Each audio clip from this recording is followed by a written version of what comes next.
Bismillahirrahmanirrahim. Assalamualaikum warahmatullahi wabarakatuh.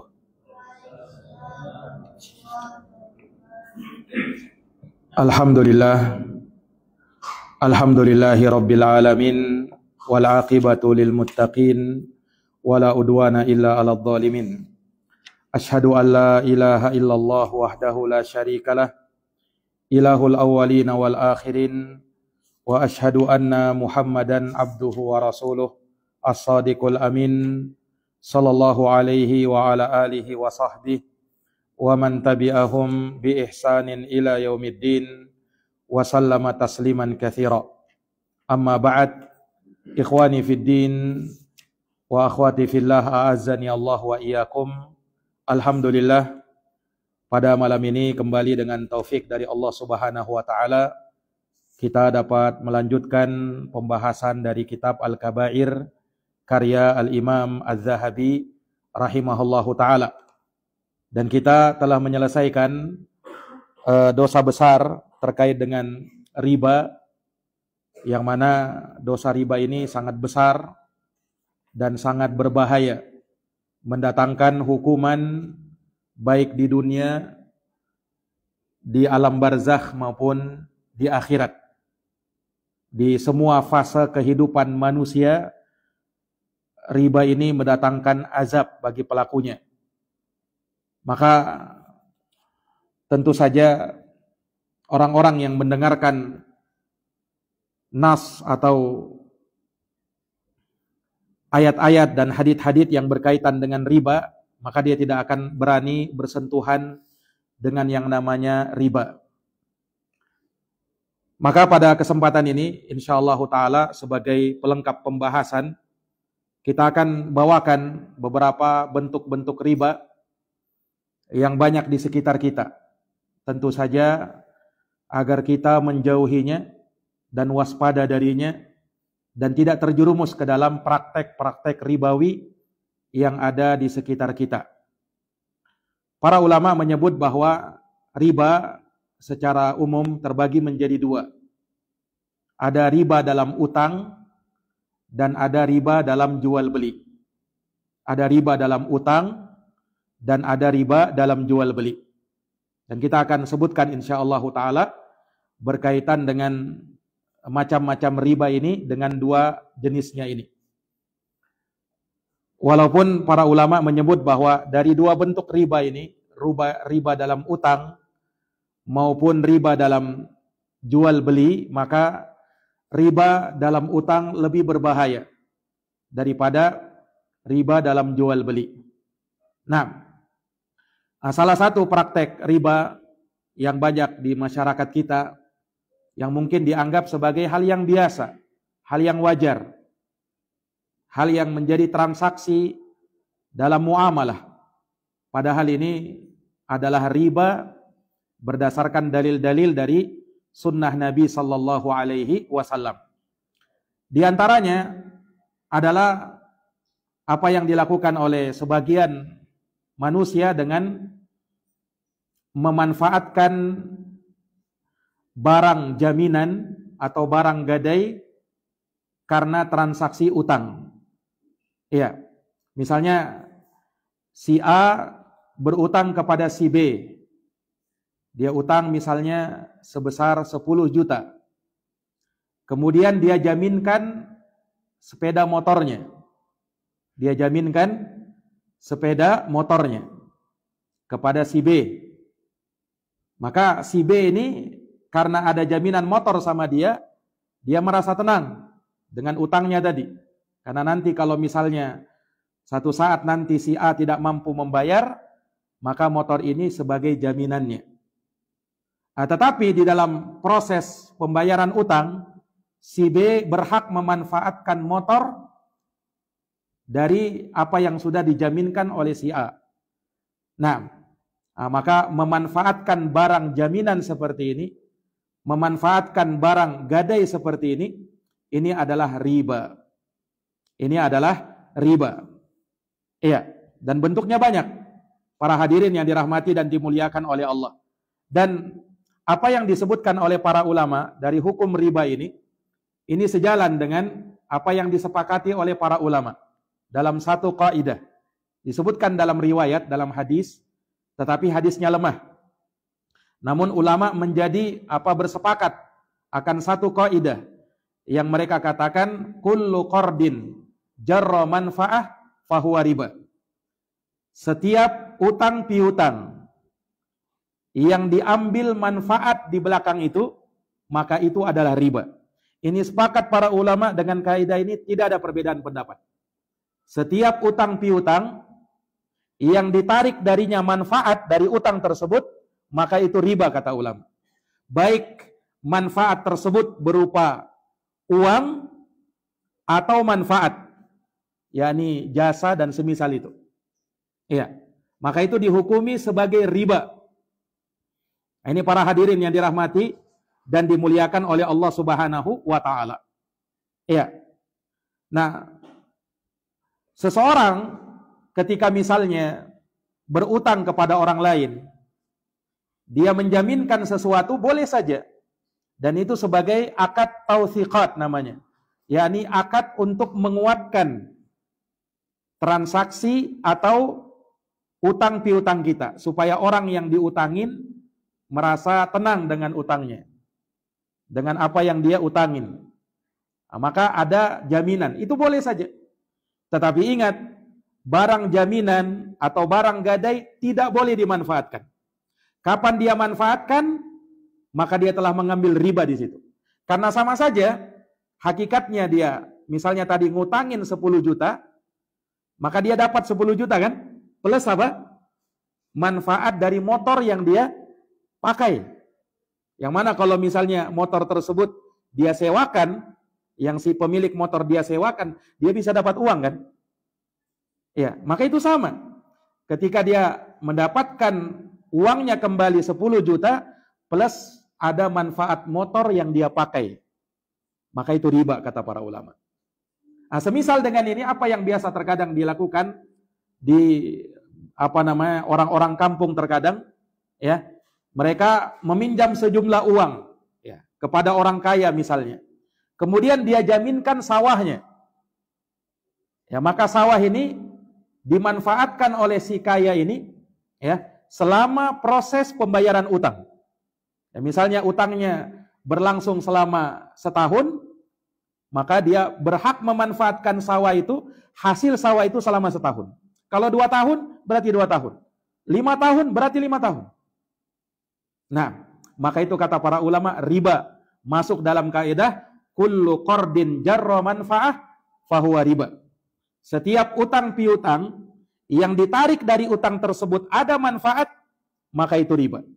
Karena hakikatnya ya, ketika dia ngutangin orang tadi ya sebesar 20 juta, ya kan? Dia terima enggak uangnya kembali? Dia terima 20 juta. Plus apa? Manfaat dari hasil sawah tadi.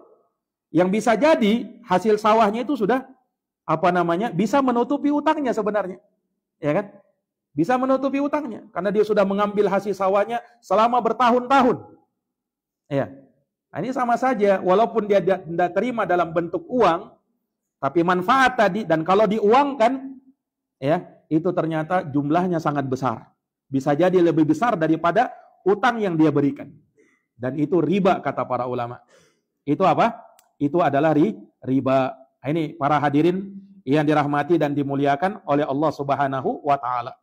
Ya, makanya para ulama menyebut bahwa kita tidak boleh mengambil manfaat dari utang yang kita berikan kepada seseorang. Ya. Baik dalam bentuk uang, kalau uang kan jelas ya. Ada orang misalnya berutang 10 juta. disyaratkan nanti kau bayar 12 juta ya. Ini jelas riba ya. Jelas riba. Tapi ada yang mungkin samar bagi orang, seperti manfaat tadi. Nah, dan ini bentuknya banyak para ikhwah a'azzani Allah wa iyyakum. Ya, semisal dengannya ada orang dia ngutangin ya, seseorang dengan sejumlah uang. Dengan sejumlah uang. Iya. Kemudian orang ini yang diutangin ini, yang berutang ini, tidak ada angin, tidak ada hujan, tiba-tiba ngajak mentraktir kita misalnya. Tidak pernah sebelumnya dia mentraktir, tiba-tiba mentraktir. Kira-kira ada sesuatu enggak di situ? Hah? Kalau misalnya dia biasa mentraktir orang, ya kan? Ini tidak ada masalah. Tapi tiba-tiba, kok tiba-tiba dia mentraktir saya ini? Ada apa ini? Ya kan? Karena dia berutang, merasa tidak enak. Ini riba yang sebenarnya boleh dia terima. Ya. Atau misalnya tetangganya, dia ngutangin tetangganya. Tetangganya ini tidak pernah ngantarin sesuatu makanan, tidak pernah. Tapi tiba-tiba, langsung banyak antaran makanan. Ya. Sebelumnya tidak pernah begitu. Kalau misalnya sebelumnya sering begitu, maka itu tidak teranggap riba. Itu tidak teranggap riba. Tapi kalau misalnya tidak pernah sebelumnya, tiba-tiba pas dia ngutang, langsung lancar. Antaran makanan misalnya. Nah, maka yang seperti ini riba. Sebelumnya tidak pernah dia memberikan tumpangan kepada kita, tumpangan gratis. Ya. Tiba-tiba dia berikan tumpangan gratis. Nah, maka yang seperti itu riba, tidak boleh diambil. Ini para hadirin yang dirahmati dan dimuliakan oleh Allah Subhanahu wa taala. Atau ada orang misalnya kita berikan pinjaman. Ya, karena dia ingin lebih mengembangkan usahanya misalnya. Ya. Mengembangkan usahanya. Kebetulan dia punya toko. Ya kan? Kita pinjamin dia uang si pemilik toko ini. Ya, pas kita datang ke tokonya, ternyata diberikan diskon. Diberikan diskon atau digratiskan. Boleh tidak diterima ini? Tidak boleh, karena sebelumnya tidak begitu. Ya kan? Apa yang dia terima itu manfaat dari utang. Sebab kalau misalnya tidak ada transaksi utang, dia tidak akan mengasih diskon. Jelas ya? Bukan artinya tidak boleh mengasih diskon, boleh. Tetapi kalau diskon yang dilakukan karena ada utang, itu diharamkan karena itu manfaat. Kullu qardin jarra manfaah fahuwa riba. Setiap utang piutang yang diambil darinya manfaat, maka itu riba. Ini para hadirin yang dirahmati oleh Allah. Dan ini juga yang disebut oleh banyak para ulama, diantaranya Syekh Sayyid Sabiq rahimahullahu ta'ala dalam kitab beliau Fiqhus Sunnah. Beliau menyebut, la yahillu lil murtahin ayyantafi'a bil ainil marhunah walau adina lahur rahin. Kata beliau, tidak halal bagi orang yang diutangi. Ya. Berarti bagi orang yang mengutangi ya. Tidak halal bagi orang yang mengutangi untuk mengambil manfaat dari barang jaminan atau barang gadai yang diserahkan kepada dia sebagai jaminan utangnya. Walau adina lahur rahin, sekalipun pihak yang menggadaikan barangnya itu, yang menjaminkan barangnya itu sudah mengizinkan, meskipun tidak boleh dia manfaatkan sama sekali. Nah, ini para hadirin, kita lihat yang seperti ini banyak ya kan, transaksi seperti ini dilakukan oleh sebagian orang ya, entah dia tahu atau tidak tahu bahwasanya ini adalah riba. Saya pinjam uangmu, ini motorku sebagai jaminannya. Motornya diapain? Dimanfaatkan. Nah, ini para hadirin yang dirahmati oleh Allah. Para ulama menyebut bolehnya memanfaatkan barang gadai itu dalam satu kasus. Yaitu apa? Kalau misalnya ya, barang gadai ini butuh biaya. Ada biaya yang dikeluarkan oleh orang yang mengambil barang gadai tadi. Yang diserahkan kepadanya barang gadai atau barang jaminan tadi. Butuh perawatan, butuh biaya. Maka boleh dia memanfaatkan sebatas apa? sebatas biaya yang dia keluarkan. Adapun lebih daripada itu tidak boleh. Ini para ulama mencontohkan, ya, seperti di zaman dulu, ya, ada orang pinjam sejumlah uang, kemudian dia gadaikan sapinya. Dia punya sapi, dia gadaikan sapinya, sapiku sebagai barang gadai. Maka sapi itu berpindah tangan, ya kan? Berpindah tangan kepada si yang mengutangi. Tapi ingat ya, barang gadai masih tetap jadi milik si yang punya. Bukan berpindah tangan ya, bukan artinya jadi milik orang yang mengutangi, bukan. Itu hanya sebagai apa? Jaminan saja. Nah, sekarang kalau barang jaminannya adalah sapi. Sapi butuh enggak perawatan? Butuh, ya kan? Maka dia mungkin carikan makanannya, carikan pakannya dan seterusnya, ya. Maka dia butuh biaya di situ, ya. Asalnya biaya ini ditanggung oleh si pemilik sapi yang berutang. Tapi kalau pemilik sapi tidak mengeluarkan biaya, justru yang mengeluarkan biaya adalah yang mengutangi, maka kata para ulama, boleh bagi yang mengutangi tadi untuk mengambil manfaat dari sapi. Karena apa? Dia sudah keluarkan biaya. Tapi manfaat yang boleh dia ambil sebatas biaya yang dia keluarkan. Makanya kata para ulama, ketika yang digadaikan itu sapi, boleh dia peras susunya misalnya. Nah, tidak boleh dia sembelih. Nah, kalau sembelih kan berarti sudah mematikan, tidak boleh.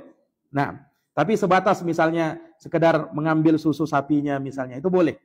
Nah, atau manfaat yang lain, membajak sawah misalnya sapinya, dia gunakan seperti itu. Nah, ini diperbolehkan. Ya, sebatas apa? Biaya yang dia keluarkan. Nah, sekarang kalau motor misalnya, butuh biaya enggak itu? Butuh perawatan? Hah? Kalau ada orang gadai motor sama kita, butuh perawatan enggak motor? Hah? Ganti oli. Itu kan kalau dipakai. Ya kan ini enggak dipakai, dia simpan. Tapi kalau motor disimpan terus, enggak dipanasin, kira-kira rusak enggak motor itu? Rusak, berarti butuh dipanasin ya? Apa? Lepas aja kaki. Baik. Anggaplah dipanasin ya, paling tidak dipanasin ya kan, motor itu kan. Baik. Memanasi motor butuh biaya enggak? Hah? Butuh bensin ya? Berapa bensin yang dikeluarkan itu? Iya enggak seberapa lah ya kan? Enggak seberapa. Kalaupun dia perhitungan dalam hal itu, ya silahkan manfaatkan, tapi sebatas biaya yang dia keluarkan. Kalau misalnya dia ingin perhitungannya, oh tetap saya keluar biaya ini. Boleh saja kata ulama, tetapi apa? Sebatas biaya yang dia keluarkan. Nah, selebihnya tidak boleh. Jelas ini? Tapi kalau sawah digadaikan, ada enggak biaya yang dikeluarkan? Enggak ada ya kalau sawah ya. Ya kan? Maka kalau memanfaatkan sawah apa hukumnya? Riba jelas di situ. Kalaupun misalnya ada biaya yang dikeluarkan, apa biayanya? Nah, kemudian kalau pun ada biayanya berapa? Ya. Kalau misalnya sedikit atau tidak diperhitungkan, ya seseorang lebih aman untuk mengambil apa? Hati-hati dalam hal ini. Jangan apa? Dia terjerumus ke dalam ya hal-hal yang berbau riba, naam, dan hal tersebut akan menjadi penyesalan bagi dia di akhirat nanti. Nah, ini para hadirin ikhwani fiddin, a'azzani Allahu wa iyyakum. Baik. Kemudian contoh transaksi riba yang lain. Ya, ini kita ambil contoh-contoh yang mungkin biasa atau ada di tengah-tengah masyarakat kita. Terkait dengan jual beli kredit misalnya. Ada orang menjual barang kalau cash harganya 10 juta. Kalau cicil harganya 12 juta. Ini boleh? Boleh atau tidak ini? Ya, menurut pendapat yang terkuat boleh. Menurut pendapat yang terkuat ada khilaf ulama, tetapi yang seperti ini boleh. Taib, ada transaksi kredit seperti ini. Ya, dia bilang misalnya barangnya kalau cash 10 juta. Kalau kredit, ya, kalau kredit selama setahun 12 juta. Kalau selama 2 tahun 15 juta. Kalau selama 3 tahun 17 juta. Boleh enggak seperti ini? Kadang ada penawaran begitu ya. Pernah lihat begitu? Biasa dalam transaksi kan? 1 tahun sekian, 2 tahun, biasanya semakin lama semakin apa? Semakin besar biayanya kan? Tapi pertanyaannya boleh enggak begitu? Boleh atau tidak boleh? Baik, jawabnya boleh. Asalkan Nah, syaratnya asalkan ketika misalnya deal, dia harus memilih salah satu dari akadnya. Misalnya dia mau yang 1 tahun. Oke, 1 tahun. Dia tandai 1 tahun, kreditnya misalnya. 2 tahun, berarti 2 tahun. Dia mau 3 tahun, sudah 3 tahun. Berarti apa? Dalam hal ini dia transaksi kredit yang sudah jelas. Paham ya? Baik. Yang dilarang oleh para ulama, kalau misalnya dia ambil yang setahun.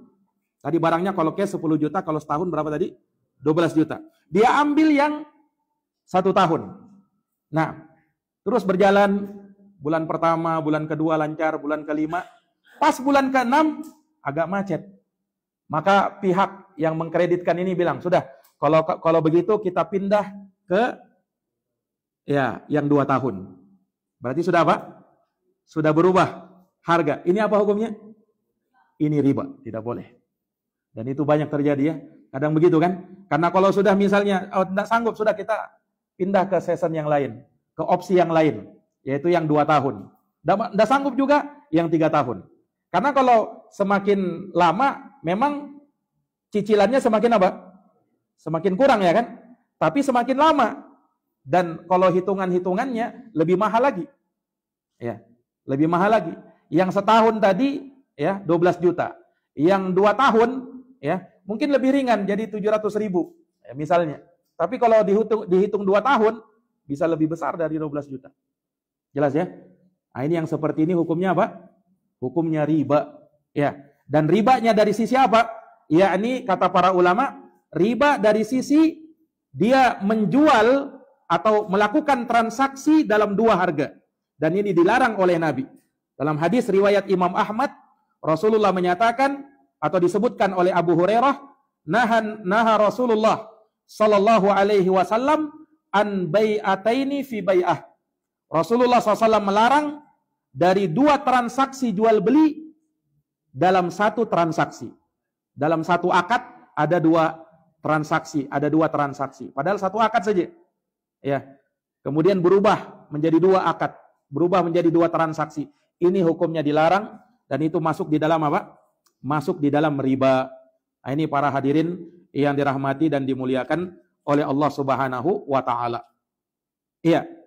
Kemudian pembahasan berikutnya ya terkait dengan transaksi riba ya yang biasa ada di tengah masyarakat kita ya.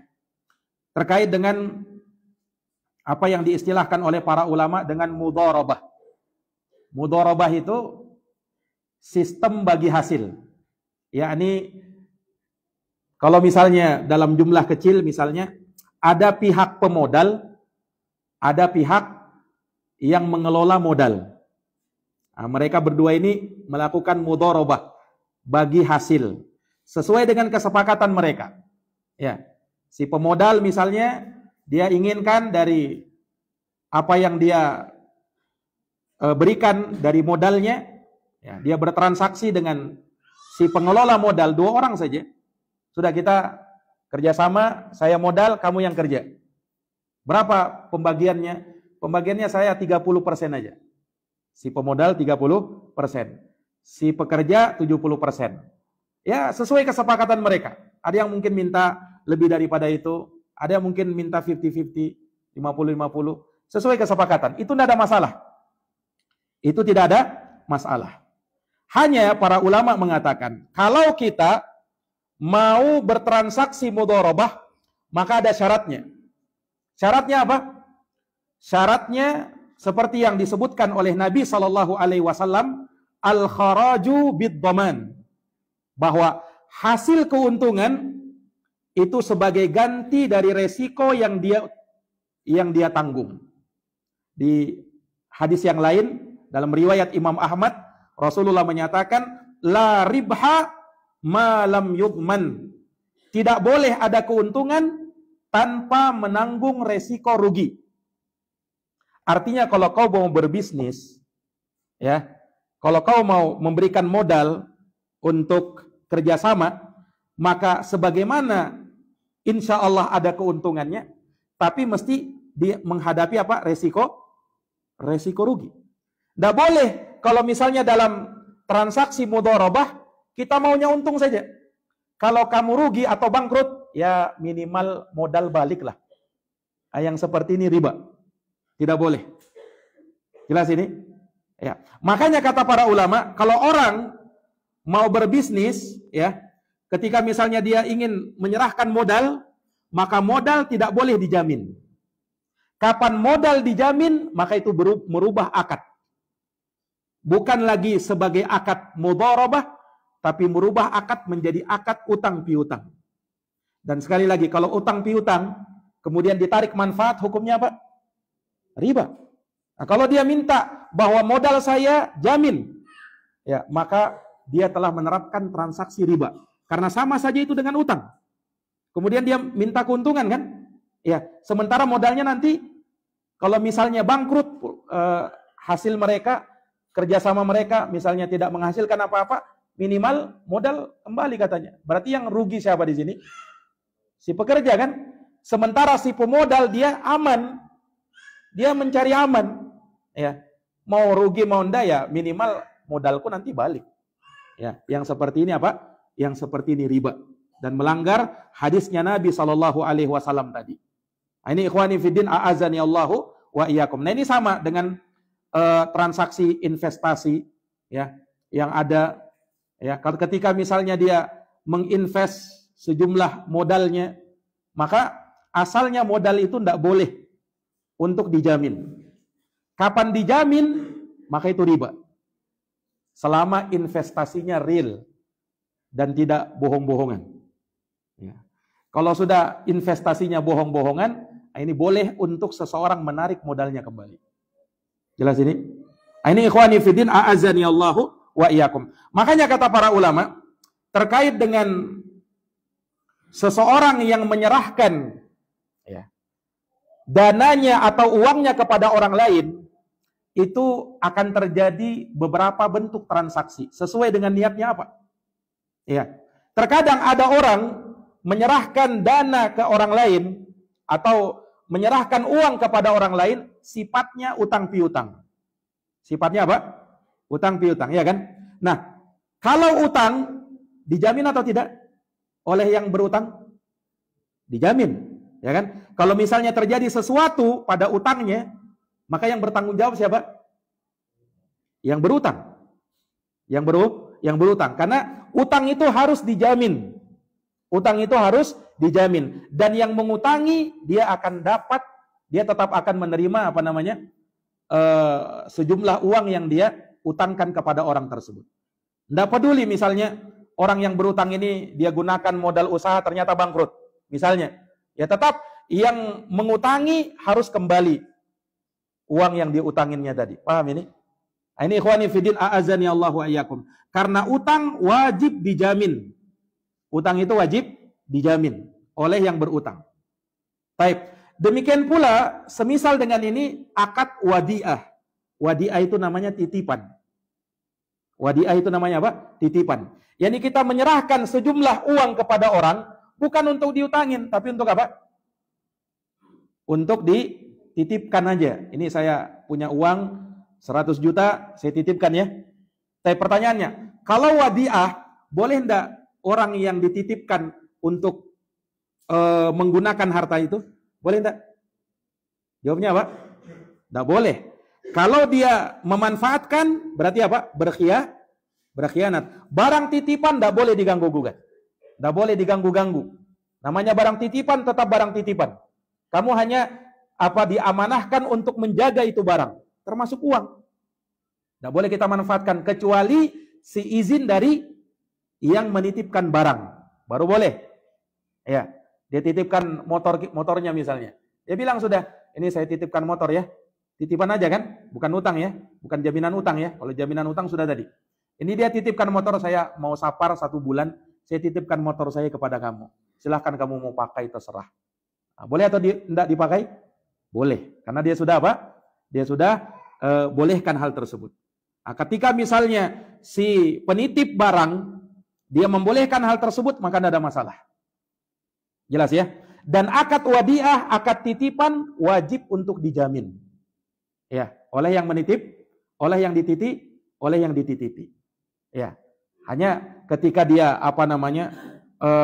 bersikap ya, amanah dengan barang titipannya, ya, kemudian ternyata barang tersebut misalnya hilang atau terjadi sesuatu, ya, maka di sini ada penyelesaiannya tersendiri. Berbeda kalau misalnya dia teledor di situ, dia dititipkan barang, ternyata barangnya dia taruh di luar rumah, dicuri orang, dicuri maling, maka dia tanggung itu. Jelas ini?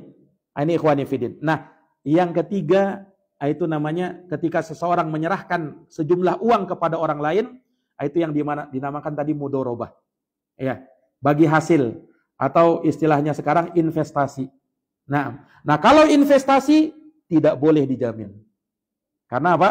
Ya, prinsipnya tadi untung sama dibagi, rugi sama ditanggung. Ya, kalau kau mau dapat untung ya kita bagi sama. Rugi juga ya tanggung bersamalah. Karena orang yang mengelola dana kita, ya, dia juga rugi. Ruginya apa? Rugi tenaganya dia. Ya kan? Ternyata tidak ada hasil. Ya, jangan dia menanggung sendiri dong. Ya kan? Ini ikhwani fiddin a'azani Allah wa iyyakum. Nah, ternyata yang terjadi ya sekarang ini kan terkadang orang yang invest itu dia minta jaminan terhadap apa? Uang yang dia setor. Nah, kalau dia minta jaminan itu riba namanya. Jelas ini? Ini ikhwani fiddin a'azani Allah wa iyyakum. Baik. Kemudian ya, termasuk dari pembahasan ini juga yang disebutkan oleh para ulama ya terkait dengan riba ya yang ada di sekitar kita ya. Ya, ini apa yang diistilahkan oleh para ulama as-salafu wal bai'. As-salafu wal bai'. Menggabungkan transaksi utang dengan transaksi jual beli. Dia gabungkan. Di mana transaksi jual beli itu disyaratkan karena ada utang. Nah, dan Nabi SAW bersabda di dalam hadis yang diriwayatkan oleh Imam Ahmad, Abu Daud dan Imam Tirmidzi. Kata Nabi, la yahillu salafun wa bai'un. Tidak halal menggabungkan akad utang dengan akad jual beli. Tidak halal menggabungkan akad utang dengan akad jual beli. Ini ikhwani fiddin a'azani Allahu wa iyyakum. Ya. Para ulama menyebutkan ya terkait dengan pembahasan ini ya banyak bentuk-bentuknya. Nah, di mana ada seseorang yang berutang. Ya, dia berutang kepada orang lain. Tidak ada, kalau secara sekilas tidak ada riba. Utang 10 juta, bayarnya 10 juta. Tetapi ya, yang mengutangin ini mensyaratkan, saya utangin kamu 10 juta, ya, tapi syaratnya kau jual motormu kepada saya. Nah, paham? Kau jual motormu sama saya, baru saya mau ngutangin kau 10 juta. Kembalinya berapa? 10 juta juga. Saya tidak ambil riba katanya. Nah, tapi syaratnya kau jual motormu ya. Nah, paham ini? Ini dilarang oleh Nabi SAW. Jelas ini? Ini ikhwani fiddin a'azani Allah wa iyyakum.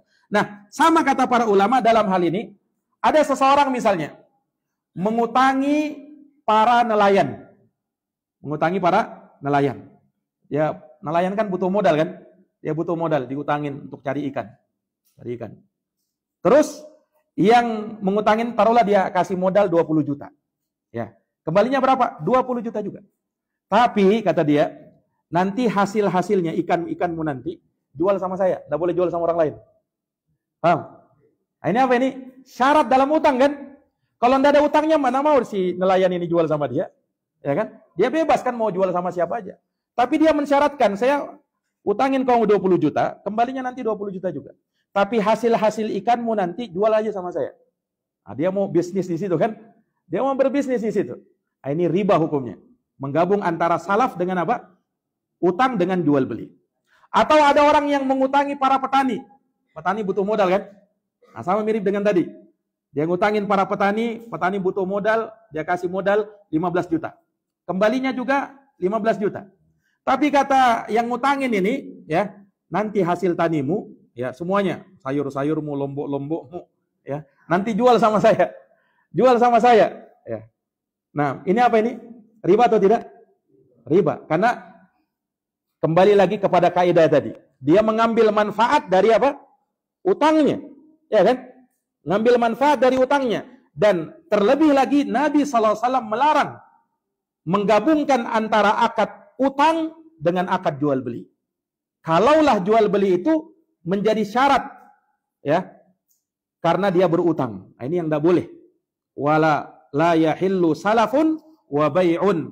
Tidak boleh menggabungkan antara akad utang piutang dengan akad jual beli yang menjadi syarat dari utang piutang. Itu tidak diperbolehkan, ikhwani fiddin, a'azzani Allahu wa iyyakum. Dan ini sama ya, mau sifatnya jual beli atau sifatnya sewa menyewa, itu tetap tidak boleh.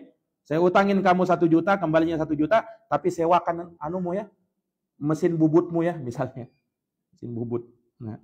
Atau misalnya dalam akad mudharabah, saya utangin kamu ya, saya utangin kamu, tapi saya ikut apa dalam mudharabah, dalam investasi itu. Nah, masukkan saya di situ juga, misalnya. Nah, ini mengambil manfaat dari apa? Dari utang, dan itu riba. Nah, jadi entah sifatnya jual beli, sewa menyewa, ya, atau bisnis yang lain, maka itu termasuk riba kalau dia mengambil manfaat dari apa? Dari transaksi utangnya tadi, ikhwani fiddin, a'azzani Allahu wa iyyakum. Baik. Kemudian kita tahu ya, ketika misalnya kita menabung di bank, ya, para ulama menyebutkan ya, bank ketika kita menabung, ya diperbolehkan ya kan, asalkan tidak mengambil apa? Bunganya, tidak mengambil ribanya, ya kan? Boleh kan? Sekalipun di bank konvensional, kita menabung di situ, asalkan tidak mengambil, ya, tidak mengambil bunganya, maka tidak ada masalah. Jelas ya? Nah, kalau misalnya dia mau ambil boleh, tetapi dia keluarkan untuk maslahat umum, misalnya untuk perbaikan jalan, untuk pembuatan WC, silahkan. Ya, maka tidak ada masalah. Kalau misalnya ada orang nabung, kemudian ribanya membengkak, ambil saja. Ambil saja, kemudian apa? Jangan untuk pribadi, tetapi untuk maslahat umum. Pembangunan WC misalnya, WC-WC masjid misalnya, atau apa, itu boleh. Dana-dana riba seperti itu dimanfaatkan untuk kepentingan umum. Kalau untuk kepentingan masjid tidak boleh, untuk pesantren tidak boleh, untuk jalan-jalan kebaikan tidak boleh. Karena sifatnya itu untuk berlepas diri saja, dana-dana riba itu. Jelas ini? Ini ikhwani fiddin, a'azzani Allahu wa iyyakum. Baik. Kenapa? Kalau ada yang tanya, kenapa kita tidak boleh mengambil bunga bank? Kenapa? Karena alasannya riba kan? Ribanya dari sisi mana? Ribanya dari sisi mana? Hah? Kita nabung, kemudian ada manfaat gitu ya? Atau gimana? Baik, kalau misalnya saya rubah. Kalau misalnya antum dapat hadiah dari bank. Hadiah sepeda motor misalnya. Hadiah mobil, banyak hadiahnya ya. Kadang hadiah payung juga. Ada juga payung ya. Payung. Nah, boleh enggak diambil itu hadiah bank? Hah? Baik. Kenapa enggak boleh? Kenapa itu riba?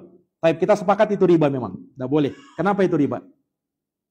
Kalau kita nabung di bank, akadnya apa? Akadnya kita menabung apa? Di bank. Masalahnya kita nabung uang di bank, 10 juta uang kita ini. Nah, itu akadnya apa kita dengan bank? Nitip. Nitip, betul nitip.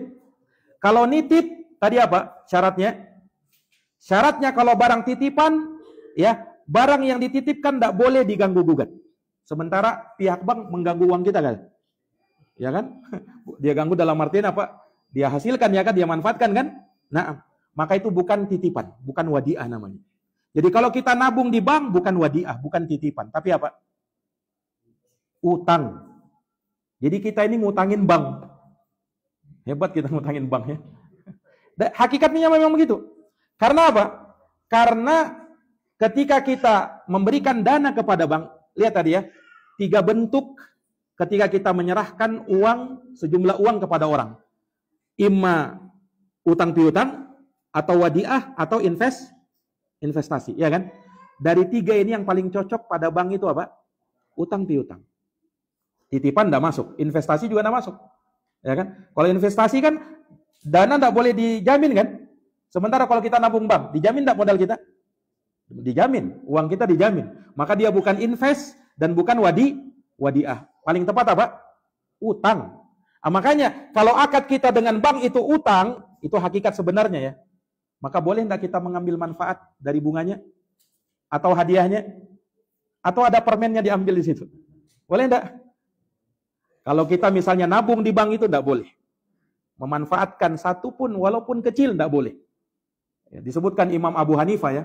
Imam Abu Hanifah itu pernah disebutkan ketika beliau ngutangin seseorang, ya. Kemudian hujan turun, ya. Dia enggak mau berteduh di rumahnya orang itu. Kenapa? Manfaat ini. Ya kan? Sampai seperti itu Imam Abu Hanifah rahimahullahu taala. Ini ikhwani fiddin, a'azani Allahu wa iyyakum. Ya, maka hadiah-hadiah dari bank itu ya, itu adalah apa yang disebut oleh para ulama dengan riba. Ini ikhwani fiddin, a'azani Allahu wa iyyakum. Nah, kemudian sedikit lagi kita sebutkan terkait dengan masalah riba ini yang sering terjadi ya di sekitar kita dan banyak ya sebenarnya contoh-contoh dan model-modelnya ya disebutkan oleh para ulama ya. Termasuk di dalamnya kalau lebaran ya, tukar uang baru. Ya kan? Tukar uang baru ya. Uangnya dia punya uang ratusan ribu ini kan. Nah, dia untuk ngasih anak-anak 5.000, 10.000, 20.000 lah. Ya kan? Kalau dikasih 100.000 kan gimana itu. Nah, maka dia tukar uang kecil. Ya, tukar uang kecil ya. Biasanya ada orang yang menukar-nukarkan, biasa tukar uang ya kan. Nah, kalau di bank biasanya sama ya. Nominalnya sama kan. Kalau kita tukar di bank lebih aman sebenarnya kalau nukar di bank. Tapi yang tidak aman itu kalau menukar di jasa-jasa orang ini, ya. Dia misalnya kita berikan uang 1 juta, tukar uang kecil 5 ribuan, 10 ribuan, 20 ribuan, itu kira-kira 1 juta juga kah dia kasih? Enggak kan? Dia kasih berapa? Kalau kita tukar 1 juta, kadang cuma 900.000. Ya, dia potong 100.000. Nah, itu riba yang seperti itu. Karena apa? Kalau transaksi tukar menukar uang, ya, harus apa? Harus syaratnya harus sama, mislan bimislin, kemudian apa? Yadan biyadin, harus tunai di tempat. Ya. Nggak boleh ada kelebihan. Ya. Dan tidak boleh ada yang tertunda. Tidak boleh ada yang tertunda. Nah, makanya ikhwani fiddin, a'azani Allah wa iyyakum, transaksi seperti ini adalah riba kata para ulama. Transaksi seperti ini adalah riba. Nah, ini ikhwani fiddin, a'azani Allah wa iyyakum. Nah, termasuk juga ya di dalam hal ini terkait dengan seseorang misalnya mau tukar uang. Ini hati-hati, kadang para pedagang masuk di sini. Ada orang misalnya dia punya uang 50.000, ya kan? Punya uang 50.000. Kemudian dia mau uang kecil 10 ribuan, ya kan? Ingat, itu tukar menukar loh itu.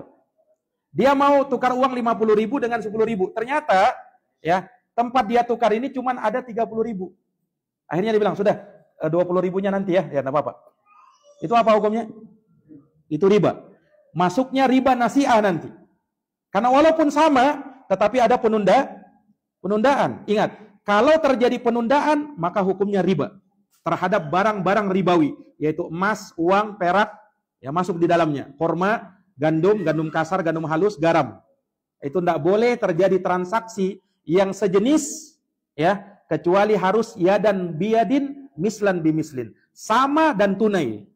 Kapan terjadi penundaan, maka itu riba. Nah, kayak tadi kan, ya. Tapi orang ini butuh uang kecil, gimana solusinya? Solusinya gimana? Pinjam dulu yang 30.000, ya kan? Nggak usah dikasih 50.000, saya pinjam 30.000.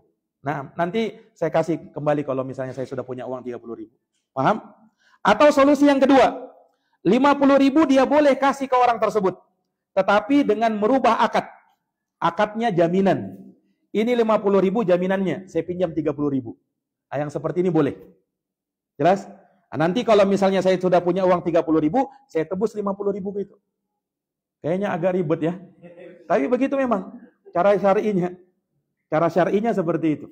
Ikhwani fiddin, a'azani Allahu wa iyyakum. Nah, maka ini dari perkara-perkara ya yang disebutkan oleh para ulama. Termasuk juga tidak boleh seorang jual beli emas secara kredit.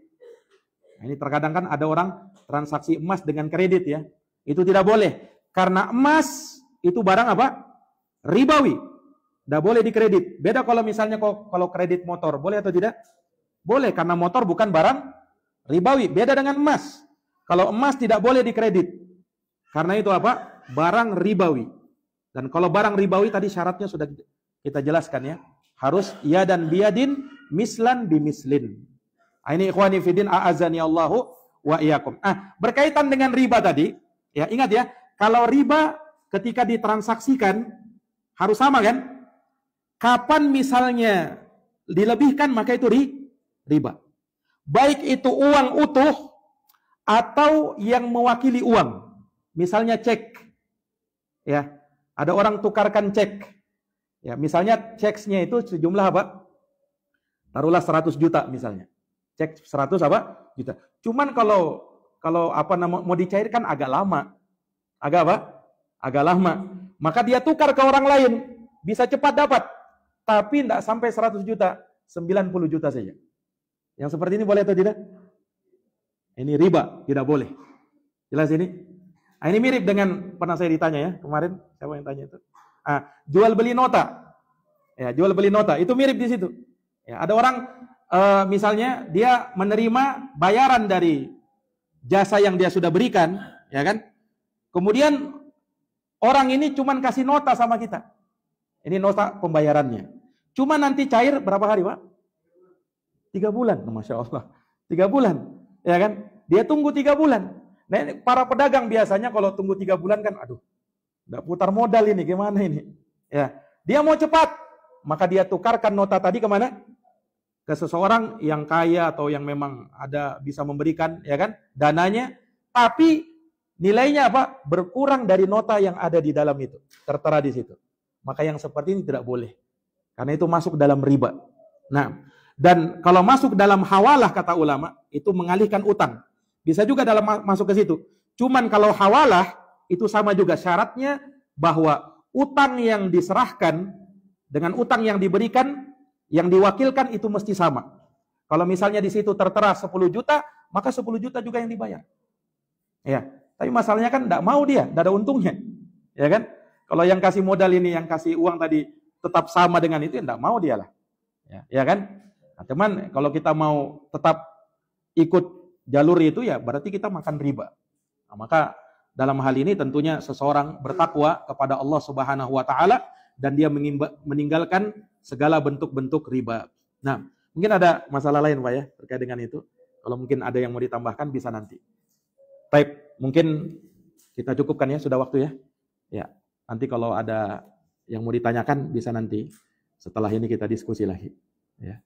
Sebenarnya banyak permasalahan-permasalahan berkaitan dengan riba, ya. Dan kami pernah juga bahas tentang masalah riba ini dalam satu pembahasan khusus, ya.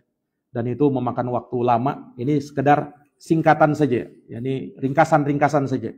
Ya, mudah-mudahan Allah Subhanahu Wa Taala memberikan taufik kepada kita terkait dengan apa yang kita pelajari pada malam ini, dan semoga Allah Subhanahu Wa Taala memberikan kepada kita ilmu dan pemahaman yang baik untuk kita bisa amalkan dalam kehidupan kita. Innahu waliyudzalika wal qadiru alaih. Jazakumullahu khairan. Kita tutup dengan doa kafaratul majlis. Subhanakallahumma bihamdik, asyhadu an la ilaha illa anta, astaghfiruka wa atubu ilaik. Assalamualaikum warahmatullahi wabarakatuh.